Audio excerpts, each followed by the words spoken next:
دو جمعوں سے پہلے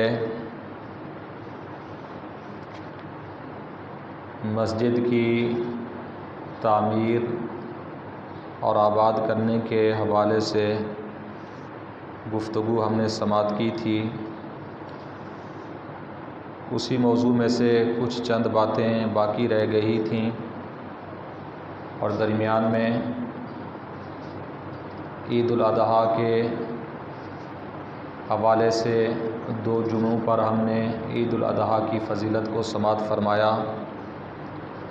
تو ابھی کے موضوع کے اندر چند وہ باتیں ہم گوش گزار کریں گے کہ جو مسجد کی تعمیر، مسجد کی ترقی، مسجد کی آبادی کے متعلق ہوں گی۔ قرآن مجید فرقان حمید میں اللہ تبارک و تعالی ارشاد فرماتا ہے کہ بے شک اللہ کی مسجدوں کو وہ لوگ آباد کرتے ہیں جو اللہ پر اور قیامت کے دن پر ایمان رکھتے ہیں اور نماز قائم کرتے ہیں اور زکوٰۃ ادا کرتے ہیں۔ وَلَمْ يَخْشَ إِلَّا اللَّهَ، اور اللہ کے سوا کسی سے نہیں ڈرتے۔ فَعَسَىٰ أُولَٰئِكَ أَن يَكُونُوا مِنَ الْمُهْتَدِينَ، اللہ تعالیٰ فرماتا ہے قریب ہے کہ یہی لوگ ہدایت پانے والوں میں سے ہوں گے۔ تو یہ قرآن مجید فرقان حمید کی آیہ کریمہ ہے کہ اللہ تبارک و تعالیٰ نے اس کے اندر حصر فرمایا، یعنی اللہ کی مسجدوں کو آباد تعمیر وہ لوگ کریں گے کہ جو اللہ پر ایمان رکھتے ہیں اور جو قیامت پر ایمان رکھتے ہیں، اور اس کے بعد جو نماز پڑھتے ہیں، زکوٰۃ دیتے ہیں۔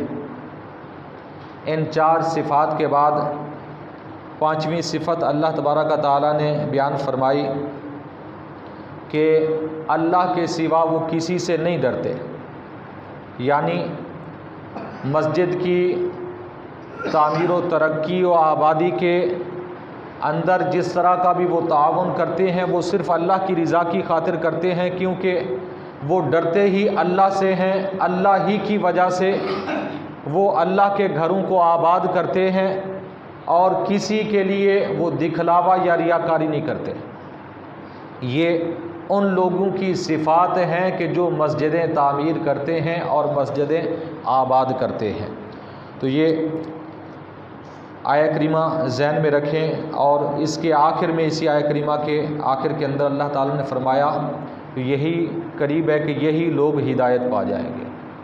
یعنی اگر بات آ جائے کہ ہدایت پر گامزن ہونے کی، ہدایت کے راستے پر چلنے کی، تو اللہ تعالیٰ فرما رہا ہے یہی لوگ ہدایت پائیں گے کہ جو مسجدیں آباد کرتے ہیں، اللہ پر ایمان رکھتے ہیں، قیامت کے دن پر ایمان رکھتے ہیں، نماز پڑھتے ہیں، زکوٰۃ دیتے ہیں، اللہ کے سوا کسی سے نہیں ڈرتے سوائے اللہ کے، اللہ سے ڈرتے ہیں اور کسی سے دنیا میں نہیں ڈرتے۔ اور اس کے علاوہ اللہ تعالیٰ فرماتا ہے کہ یہ وہ لوگ ہیں کہ جو ہدایت پانے والے ہیں۔ تو حضور نبی کریم صلی اللہ تعالیٰ علیہ وسلم کے کچھ فرامین ہم نے پڑھے تھے کہ ایک تو ایمان والوں کی یہ بھی صفت ہے کہ جیسا کہ قرآن مجید فرقان حمید کے اندر اللہ تعالیٰ نے فرمایا کہ جو لوگ ایمان رکھتے ہیں اللہ پر قیامت کے دن پر، وہ مسجدیں آباد کرتے ہیں۔ تو جو اللہ رسول پر ایمان رکھتے ہیں، قیامت کے دن پر ایمان رکھتے ہیں، تو ان کی اللہ رسول کے ساتھ محبت کے ساتھ ساتھ مسجدوں سے محبت ہوگی۔ کیوں محبت ہوگی؟ کہ مسجد اللہ کا گھر ہے۔ اب قرآن مجید فرقان حمید کی اسی آیہ کریمہ کے اندر اللہ تعالیٰ نے فرمایا، صرف مسجد نہیں فرمایا بلکہ اللہ تعالیٰ فرماتا ہے مساجد اللہ، اللہ کی مسجدیں، اللہ کی مسجدیں اللہ کے گھر ہیں یہ۔ تو جو ان کے ساتھ محبت کرتا ہے گویا کہ وہ اپنے رب کے ساتھ محبت کرتا ہے۔ جو اپنے رب پر ایمان لاتا ہے وہ مسجد کے ساتھ، اللہ کے گھروں کے ساتھ ضرور محبت کرتا ہوگا، وہ اللہ کے گھروں کے ساتھ ضرور محبت کرتا ہوگا، تو جو اللہ کے گھروں کے ساتھ محبت کرتا ہوگا تو محبت کا نتیجہ یہ نکلے گا کہ وہ اللہ تعالیٰ کے گھروں کو آباد دیکھنا پسند کرے گا، اللہ کے گھروں کو تعمیر کرے گا، بنائے گا، آباد کرے گا، اور اللہ تعالیٰ کے گھروں کے اندر اس کا آنا جانا لگا رہے گا۔ یہ محبت کی علامت اور نشانی ہے۔ یہ حضور نبی کریم صلی اللہ تعالیٰ علیہ وسلم کے بعض فرامین کا خلاصہ ہے۔ اس کے علاوہ حضرت ابن عباس رضی اللہ تعالی عنہما اور حضرت ام المومنین عائشہ الصدیقہ رضی اللہ تعالی عنہا سے یہ روایت ہے کہ حضور نبی کریم صلی اللہ تعالی علیہ وسلم نے ارشاد فرمایا، من بنا مسجدا لا یرید به ریاء ولا سمعا بن اللہ لہ بیتن فی الجنہ، کہ پیارے آقا علیہ الصلوۃ والسلام نے ارشاد فرمایا، جو شخص اللہ کا گھر بناتا ہے، مسجد بناتا ہے، مسجد کے اندر حصہ ڈالتا ہے، مسجد کے اندر حسب توفیق تعاون کرتا ہے، پیارے آقا علیہ الصلوۃ والسلام نے فرمایا لیکن ایک شرط ہے۔ وہ شرط کیا ہے؟ فرمایا آپ علیہ الصلوۃ والسلام، لا یرید به ریاء ولا سمعا، ریاکاری کا ارادہ بھی نہیں ہے۔ سمع اس کا معنی بھی ریاکاری ہوتا ہے کہ کانوں سے اپنی خوشنودی کی باتیں سنیں کہ لوگ میری تعریف کریں، یعنی کان اس بات کو ترس جائیں، اس نیت سے، اس ارادے سے مسجد تعمیر کرے، مسجد بنائے، مسجد میں حصہ ڈالے تاکہ لوگ میری تعریف میں باتیں کریں اور یہ میرے کان سنیں اور میں خوش ہو جاؤں۔ اگر یہ ارادہ ہے، لوگوں کو دکھلاوے کا ارادہ ہے، دل کے اندر نیت یہ ہے کہ لوگوں کے اندر میری واہ واہ ہو جائے، میری بلے بلے ہو جائے، اگر یہ نیت ہے تو پھر پیارے آقا علیہ الصلوۃ والسلام فرما رہے ہیں کہ اس کا کوئی فائدہ نہیں ہے بلکہ الٹا گناہ ملے گا، کوئی نفع حاصل نہیں ہوگا۔ ہاں آپ علیہ الصلوۃ والسلام نے فرمایا اگر اس کا ارادہ ریاکاری کا نہیں، دکھلاوے کا نہیں ہے تو بن اللہ لہ بیتن فی الجنہ، پیارے آقا علیہ الصلوۃ والسلام نے فرمایا اللہ تعالیٰ اس کے لیے جنت میں ایک گھر تیار فرمائے گا، اس کے لیے جنت میں ایک گھر تیار ہوگا۔ جس کا جنت میں گھر تیار ہو جائے، اور جس نے اسلام آباد جانا ہو تو وہاں پلاٹ خریدے گا کہ نہیں خریدے گا؟ کوٹھی پہلے بنائے گا تو جائے گا نا۔ اگر اسلام آباد کے اندر کوٹھی ہے ہی نہیں تو جا سکتا ہے؟ اور یہ کہے کہ میں ہمیشہ وہاں رہوں تو بہت مشکلات کا سامنا کرنا پڑے گا۔ یہ تو ایک دنیا داری کا نظام ہے، لیکن جنت میں بندہ ایسے نہیں جا سکتا جب تک وہاں پر پراپرٹی نہ ہو۔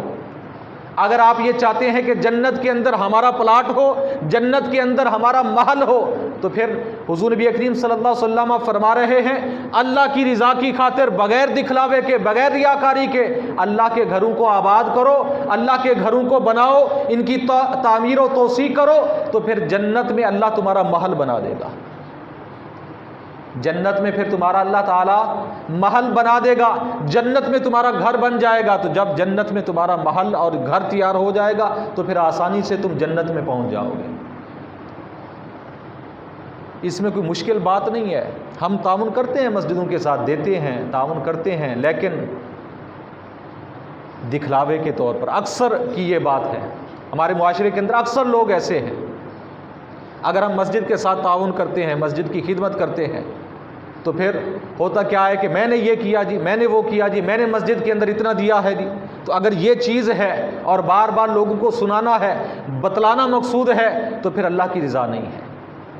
اس لیے آپ نے ایک مثال سنی ہوگی کہ نیکی کرو اور دریا میں ڈالو، یعنی نیکی کرنے کے بعد بندہ بھول جائے۔ مسجد پر لگا دیا، اللہ کے گھر میں دے دیا، اللہ کے گھر کے ساتھ تعاون کیا، اللہ کے گھر کی خدمت کی، اس کے بعد ایسے بھول جائیں کہ ہم نے نیکی کی ہی نہیں ہے، تو پھر اس نیکی کا اجر ملے گا، ثواب ملے گا۔ اگر ہم اس نیکی کو خود یاد کریں گے اور لوگوں کے سامنے جا کر خود بیان کریں گے کہ جی ہم نے اتنا کچھ کیا ہے، ہم نے یہ چیز بنائی ہے، ہم نے اتنا کچھ مسجد میں دیا ہے، تو پھر اس کا مقصد یہ ہے کہ اللہ کی رضا کے لیے نہیں تھا، لوگوں کو بتانے کے لیے تھا، لوگوں کو دکھانے کے لیے تھا۔ تو اس وجہ سے پھر ریاکاری کی وجہ سے وہ ساری نیکی ساری جو ہے وہ تباہ و برباد ہو جاتی ہے، اس کا کوئی اجر و ثواب نہیں ملتا۔ پیارے آقا علیہ الصلوۃ والسلام نے فرمایا کہ ثواب اس وقت ملے گا، اجر اس وقت ملے گا کہ جب بندہ مومن اللہ کے گھر کی خدمت کرے صرف اللہ کی رضا کی خاطر، اللہ کی رضا کی خاطر کرے، للہیت اس کے اندر ہو، تو پھر اللہ تبارک و تعالیٰ اسے دین و دنیا کے اندر اس کی بھلائیاں عطا فرمائے گا۔ اور اس کے علاوہ حضرت انس بن مالک رضی اللہ تعالیٰ عنہ فرماتے ہیں کہ نبی کریم صلی اللہ علیہ وسلم نے ارشاد فرمایا لا یأتین علی الناس زمان یبنون المساجد یتباہون بها ولا یعرفون الا قلیلا۔ نبی کریم صلی اللہ علیہ وسلم نے فرمایا لوگوں پر ایک ایسا زمانہ آئے گا کہ لوگ مسجدیں بنائیں گے، مساجد تیار کریں گے، مساجد تعمیر کریں گے۔ کس لیے کریں گے؟ یتباہون بہا، تاکہ ان مسجدوں کے ساتھ فخر کر سکے، ایک دوسرے پر فخر کر سکے۔ اور آج دیکھ لیں، مجھ سے بہتر آپ جانتے ہیں کہ اگر ایک محلے کے اندر چودھری برادری نے بہت عالیشان مسجد تعمیر کر دی، تو اب راجہ برادری اس نیت سے مسجد عالیشان بناتے ہیں کہ جو ہم ان سے کوئی کم ہیں، لوگ کیا کہیں گے کہ وہ چودھری ہو کر اتنی بڑی مسجد بنا گئے، ہم راجے ہو کر ہم نہیں بنا سکتے۔ یعنی یہ ایک ہمارے معاشرے کے اندر جو ایک ہے، اگر راجے نے پہلے بنا لی تو پھر چودھری ہو سکتا ہے کہ اسی نیت سے بنائے کہ ان سے ہم کوئی کم ہیں۔ نبی کریم صلی اللہ علیہ وسلم نے فرمایا کہ مسجدیں بنائیں گے ایک دوسرے پر فخر کرنے کے لیے۔ آج دیکھ لیں، عالی شان مسجدیں ہم بناتے ہیں، بہت کچھ لاکھوں کروڑوں لگا دیتے ہیں، لیکن اللہ کی رضا نہیں ہوتی۔ اکثر و بیشتر ایسا ہے۔ ہاں چند ایسے لوگ ہوں گے کہ اللہ کے جو پیارے ہر زمانے میں ہوتے ہیں، موجود ہیں، لیکن وہ بہت قلیل مقدار کے اندر، کہ جو مسجد میں تعاون کریں، مسجد میں لگا دیں اللہ کی رضا کی خاطر، اور کسی کو پتہ بھی نہ چلے، کسی کو پتہ بھی نہ چلے، ایسے انداز سے اللہ کے گھر میں لگا دیتے ہیں اللہ کی رضا کی خاطر۔ بہت کم لوگ ہیں، وگرنہ پیارے آقا علیہ الصلوۃ والسلام نے جو فرمایا کہ لوگ مسجدیں بنائیں گے صرف فخر کرنے کے لیے، اور یہ آج ہمارے زمانے کے اندر مشاہدہ ہے، ہم مشاہدہ کر رہے ہیں، دیکھ رہے ہیں کہ اکثر لوگ مسجدیں صرف اس لیے تعمیر کر رہے ہیں تاکہ ہم لوگوں پر فخر کر سکیں کہ ہماری بھی مسجد کسی سے کم نہیں ہے، یا ہم بھی مالداری کے اندر کسی سے کم نہیں ہیں۔ کاش کہ ہم خرچہ ویسے کر رہے ہیں، مسجد ویسے بنا رہے ہیں، اگر اس نیت سے بنائیں کہ جی اللہ کا گھر ہے، عالی شان ہونا چاہیے، اگر نیت یہ ہو، یہ ہم جب اپنے گھر بناتے ہیں تو عالی شان بناتے ہیں، کوشش کرتے ہیں کہ ہمارے گھر اچھے ہوں، ہمارے گھر خوبصورت ہوں، تو ہم اللہ کا گھر بنائیں، عالی شان نہ ہو، خوبصورت نہ ہو، ایسا نہیں کرتے ہم اپنے رب کا گھر بنائیں گے کہ عالی شان ہوگا۔ اس نیت سے جب آپ مسجد تعمیر کریں گے، مسجد کے اندر خرچ کریں گے، تو پھر اللہ تبارک و تعالیٰ اس کا دنیا میں بھی آپ کو اجر عطا فرمائے گا، آخرت کے اندر بھی اجر ملے گا۔ شرط یہ ہے کہ للہیت ہو، للہیت یہ شرط ہے۔ تو پیارے آقا علیہ الصلوۃ والسلام کے ان فرامین کو ذہن کے اندر رکھیں۔ اس کے علاوہ حضرت انس رضی اللہ تعالیٰ عنہ فرماتے ہیں قال رسول اللہ صلی اللہ تعالیٰ علیہ وسلم، کہ نبی کریم صلی اللہ تعالیٰ علیہ وسلم نے ارشاد فرمایا من اسرج فی مسجد سراجا لم تزل الملائکہ، کہ پیارے آقا علیہ الصلوۃ والسلام نے فرمایا جو شخص مسجد کے اندر روشنی کرتا ہے، چراغاں کرتا ہے، مسجد کو روشن کرتا ہے، تو اللہ تعالیٰ کے فرشتے اور عرش اٹھانے والے فرشتے یستغفرون لہ ما دام فی ذالک المسجد ضوء، کہ جب تک اس مسجد میں اس کی روشنی برقرار رہتی ہے، جس نے روشنی کی مسجد میں، جب تک وہ روشنی برقرار رہتی ہے، وہ چراغاں برقرار رہتی ہے، نبی کریم صلی اللہ علیہ وسلم فرماتے ہیں کہ اللہ تعالیٰ کے فرشتے اور خصوصی طور پر عرش اٹھانے والے فرشتے اس بندے کے لیے جس نے روشنی کا اہتمام کیا ہے استغفار کرتے رہتے ہیں اور استغفار کی دعا کرتے رہتے ہیں۔ مسجد اگر روشن ہو تو جس نے مسجد میں روشنی کی ہے اور جس نے مسجد کی روشنی میں حصہ ملایا ہے، اللہ تبارک و تعالیٰ کہ فرشتے، سارے فرشتے اس بندے کے لیے استغفار کرتے ہیں، بخشش کی دعا مانگتے ہیں، یعنی اللہ تعالیٰ کی بارگاہ میں یہ دعا کرتے ہیں، اے باری تعالیٰ اپنے اس بندے کو بخش دے، اپنے اس بندے کے گناہوں کو معاف کر دے جس نے تیرے گھر کو روشن کیا ہے، جس نے تیرے گھر میں روشنی کا، جو تیرے گھر میں روشنی کا سبب بنا ہے، اے باری تعالیٰ اس کے گناہوں کو معاف فرما دے، اسے بخش دے۔ تو اللہ تبارک و تعالیٰ پھر اس بندہ مومن کو بخش دیتا ہے، اس کے گناہوں کو معاف فرما دیتا ہے۔ یہ اللہ تعالیٰ کا کرم ہے اپنے بندوں پر۔ یعنی آج کل تو وہ پرانا سسٹم نہیں ہے، اگر ایک شخص مسجد کے ساتھ تعاون کرتا ہے اور اس تعاون سے مسجد میں چراغاں ہوتی ہے، روشنی ہوتی ہے، بلب جلتے ہیں، لائٹ خرچ ہوتی ہے، بجلی خرچ ہوتی ہے اور بجلی کے بل میں اس کا حصہ جاتا ہے اور دیگر مسجد کے کاموں کے اندر حصہ جاتا ہے، تو اللہ تعالیٰ کے خزانے کے اندر کوئی کمی نہیں ہے۔ اگر 1000 لوگوں کا مسجد کے ساتھ تعاون ہے تو اللہ تبارک و تعالیٰ ان 1000 لوگوں کے لیے مسجد کے بدلے میں، مسجد کی خدمت اور تعاون کے بدلے میں اللہ تعالیٰ انہیں نیکیاں بھی عطا فرمائے گا، اجر بھی انہیں برابر عطا فرمائے گا، اور جنت کے اندر ان کے لیے محلات بھی ہوں گے، جنت کے اندر اللہ تعالیٰ ان کے لیے گھر بھی تعمیر فرمائے گا۔ یہ احادیث مبارکہ سے یہ ساری چیزیں ثابت ہیں۔ اگر ہم مسجد کے ساتھ تعاون کریں للہیت کے ساتھ، اللہ کی رضا کے ساتھ، کسی پر احسان نہیں۔ پچھلے موضوع کے اندر بھی اسی موضوع کے اندر بتایا تھا کہ ہمارے ہاں اکثر و بیشتر لوگ 200-300 روپے مسجد کو دے کر، حالانکہ آج کے زمانے کے اندر 200-300 کی کوئی اوقات نہیں ہے، 200-300 کی کوئی اوقات نہیں ہے۔ جس زمانے کے اندر ہم جی رہے ہیں، کون سا ایسا شخص ہے کہ جو مسجد کو 1000 روپے نہیں دے سکتا ماہانہ؟ ہے کوئی؟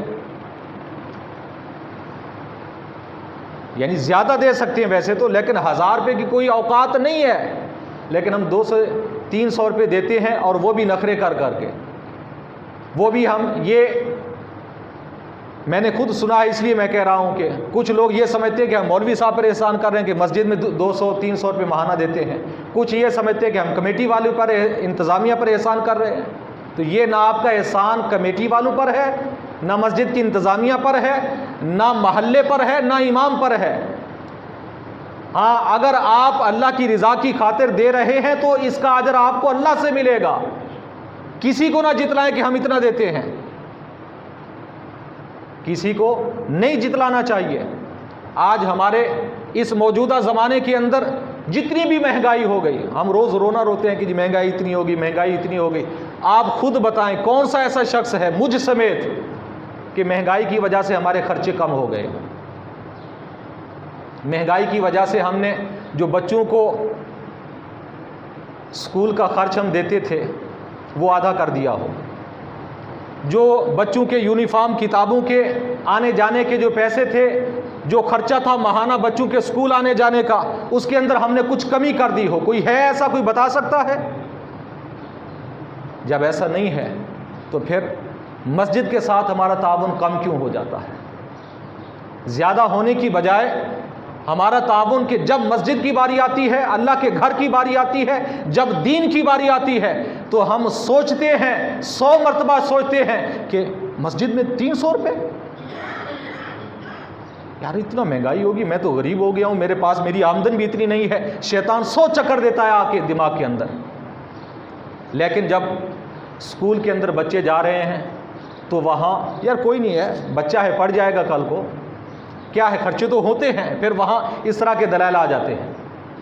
تو بچوں کے لیے تو کما رہے ہیں ہم، بچوں کے لیے تو رات دن محنت کر رہے ہیں، ان پر خرچ نہیں کریں گے تو کس پر کریں گے؟ اس طرح کے دلائل پھر وہاں آ جاتے ہیں۔ لیکن جب مسجد کی باری آتی ہے تو پھر دلائل کچھ اور آ جاتے ہیں۔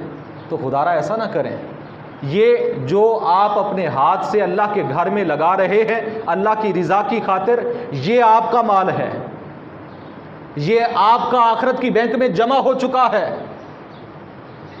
اور جو آپ اپنے بچوں پر اسکول کی تعلیم پر خرچ کر رہے ہیں، میں یہ لکھ کے دینے کے لیے تیار ہوں، یہ آپ کا ضائع ہو رہا ہے، اس کا کوئی فائدہ نہیں ملنے والا، نہ دنیا کے اندر آپ کو اس کا فائدہ ملے گا، نہ قبر و حشر کے اندر ملے گا۔ ہاں اگر ملے گا آپ کو فائدہ اس مال کا جو آپ نے دین پر خرچ کیا ہے، اپنی ہی اولاد پر خرچ کیا لیکن دینداری کے اندر خرچ کیا ہے، دینی علوم و فنون پر خرچ کیا ہے، دینی کتابوں پر خرچ کیا ہے، یا مسجد و مدرسے کے اندر خرچ کیا ہے، تو پھر اس کا اجر دنیا کے اندر بھی ملے گا، آخرت کے اندر بھی ملے گا۔ اس کے علاوہ آپ جتنا چاہے اپنی اولاد پر جو خرچہ کر رہے ہیں اسکول و کالج کا، یہ دنیا کے اندر آپ کا سارا خرچہ بیکار اور ضائع ہو رہا ہے۔ شاید کسی کو غصہ آئے تو میں لکھ کر دینے کے لیے تیار ہوں قرآن و حدیث سے یہ دلائل، اور مہر بھی لگا کر دوں گا، یہ بات ایسے نہیں میں کہہ رہا۔ جس زمانے کے اندر ہم جس نہج پر چل رہے ہیں، یہ بہت غلط راستہ ہم نے اپنایا ہوا ہے۔ آج ہماری مسجدیں ویران، آج ہمارے مدرسے ویران، آج اگر دین اور دیندار لوگ ذلت و رسوائی کے اندر ہیں، اس کی وجہ کیا ہے کہ ہم نے صرف دین کو ترجیح نہیں دی، نہ ہی دینی معاملات کو ہم نے کبھی ترجیح دی ہے، نہ ہی ہم دین پر خرچ کرنے کے لیے تیار ہیں۔ تو اس وجہ سے ہم پیارے بھائیوں تنزلی کا شکار ہو چکے ہیں، نہ ہمارے مال کے اندر برکت ہے، نہ ہمارے رزق کے اندر برکت ہے، نہ ہمارے کاروبار کے اندر پھر برکتیں ہیں، صرف اس وجہ سے کہ ہم اللہ کے راستے میں دینے کے لیے تیار نہیں ہیں۔ جس جگہ پر خرچ کرنا چاہیے اس جگہ ہم خرچ کرنے کے لیے تیار نہیں ہیں، اور جس جگہ خرچ نہیں کرنا ہے اس جگہ ہم ہزاروں لاکھوں بلکہ کچھ لوگ ایسے بھی ہیں جو کروڑوں خرچ کر دیتے ہیں۔ تو یہ بھی یاد رکھیں کہ اگر اچھے کام میں خرچ کریں گے تو یہ صدقہ جاریہ ہے، صدقہ جاریہ ہے، قیامت تک اس کا ثواب ملتا رہے گا۔ مسجد کے ساتھ اگر آپ نے تعاون کیا ہے قیامت تک اس کا اجر ملے گا، ثواب ملے گا۔ اور اگر آپ نے کسی غلط کام میں خرچ کر دیا ہے، کسی غلط کام میں خرچ کیا ہے، جانوروں کی لڑائی میں خرچ کیا ہے، جانوروں کی دوڑ میں خرچ کیا ہے، جانوروں کے بھگانے میں خرچ کیا ہے، اور اسی طرح کشتی کبڈی میں خرچ کیا ہے، کتوں کو پالنے میں خرچ کیا ہے، تو اس میں نفع ملنے والا نہیں ہے، بلکہ بسا اوقات یہ گناہ جاریہ کا سبب بن سکتا ہے۔ اور اگر یہ گناہ جاریہ کا سبب بنا تو جب تک یہ چیزیں دنیا میں رہیں گی تو اس وقت تک ان کا وبال ہمیں قبر کے اندر بھی ملتا رہے گا۔ یہ احادیث مبارکہ کا خلاصہ بتا رہا ہوں کہ جیسے نیکی جاریہ بن سکتی ہے، ایسے برائی جاریہ بھی بن سکتی ہے۔ مثال کے طور پر آپ نے ایک موبائل سے ایک گندی ویڈیو شیئر کر دی، آپ نے کی، اس کے بعد کسی اور نے کی، پھر کسی اور نے کی، یہ سلسلہ چلتا رہا، آپ کے فوت ہو جانے کے بعد بھی وہ آگے سے آگے چل رہی ہے، شیئر ہو رہی ہے، لوگ اسے سن رہے ہیں۔ تو جتنے لوگ اسے شیئر کرتے رہیں گے، سنتے رہیں گے، تمام کو گناہ ملے گا، اور سب کا گناہ آپ کے نامہ اعمال میں برابر آئے گا۔ یہ حضور کا فرمان ہے، یعنی جتنی آگے برائی بڑھتی جائے گی نا، وہ سارے کا سارا وبال جس نے شیئر کی ہے اس کے کھاتے میں آئے گا۔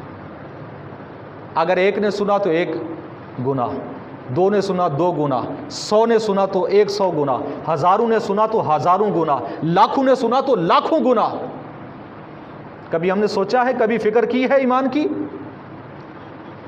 ہمیں تو بس صرف دنیا داری کی فکر ہے۔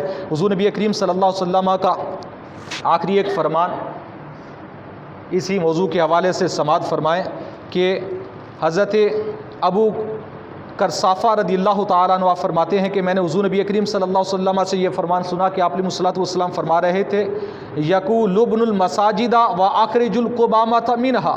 آپ علیہ الصلوۃ والسلام نے فرمایا، لوگوں مسجدیں بناؤ، مسجدیں تعمیر کرو، مسجدوں میں تعاون کرو، اور فرمایا کہ مسجدوں سے کوڑا کرکٹ باہر نکالو، مسجدوں سے کوڑا کرکٹ باہر نکالو۔ وَسَمِعْتُهُ یقول اخراج القمامۃ من المسجد مہور العین۔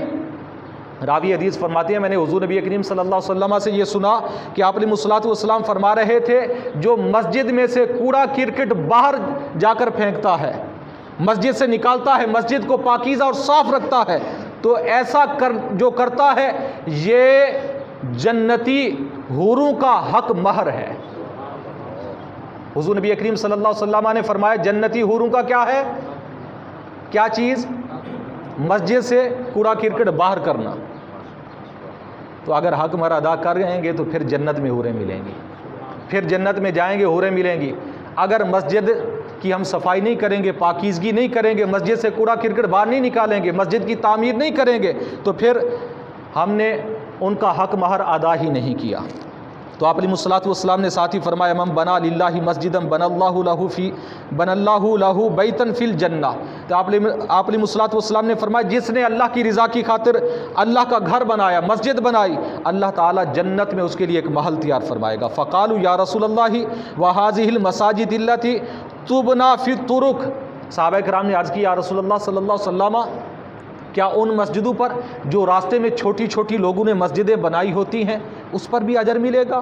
پیارے آقا علیہ الصلوۃ والسلام نے ارشاد فرمایا کہ فقال وہذہ المساجد التی تبنی فی الطرق۔ آپ علیہ الصلوۃ والسلام نے فرمایا جو راستے میں بنی ہوتی ہیں وہ بھی مسجدیں ہیں، اس پر بھی اجر ملے گا۔ جو راستوں میں چھوٹی چھوٹی مساجد بنی ہوتی ہے آپ علیہ الصلوۃ والسلام نے فرمایا اس پر بھی اجر ملے گا۔ تو آج کے بعد اگر واقعی ہمارے اندر یہ تھوڑی سی تبدیلی آئے کہ 300 روپے سے ہم 500 یا 1000 مسجد کے ساتھ ماہانہ تعاون کریں تو پھر پتہ چلے گا کہ واقعی ایمان کی کچھ رمق باقی ہے، پھر ہماری مسجدیں آباد ہو سکتی ہیں۔ صحیح جس طرح شایان شان اگر ہر ایک گھر مسجد کو 1000 روپیہ ماہانہ دے تو اگر 50 گھر بھی دینا تو کتنے بن جاتے ہیں؟ 50,000۔ تو ہماری تو نظر ہوتی ہے کہ باہر سے انگلینڈ سے کوئی آئے تو ہمیں یہ بھی کام کر کے دے، وہ بھی کر کے دے، یہ بھی کر کے دے، فلاں بھی کر کے دے۔ کیا ہم نے جنت میں نہیں جانا؟ کیا ہم نے رزق حلال کمایا نہیں ہے کہ رزق حلال ہم اللہ کے گھر میں خود لگا دے اپنے ہاتھوں سے؟ ہمیں جنت کی طلب نہیں ہے؟ ہمیں نیکیوں کی ضرورت ہمیں نہیں ہے کہ صرف انگلینڈ والوں کو ضرورت ہوتی ہے کہ وہ باہر سے آئیں؟ یعنی ہر شخص ہر جگہ پر جس محلے میں بھی جائے وہ دیکھ رہے ہوتے ہیں کہ کوئی باہر سے آئے اور ہمیں مسجد بنا کر دے، ہمیں مسجد کا فلاں فلاں کام کر دے۔ ایسا نہ کریں، خود اپنے آپ سے اپنی جیب سے مسجد میں تعاون کریں، مسجد میں خرچ کریں، اس کا آپ کو نفع ملے گا، آپ کو اس کا فائدہ ملے گا۔ اللہ تعالیٰ کی بارگاہ میں دعا ہے نبی کریم صلی اللہ تعالیٰ علیہ وسلم کے وسیلہ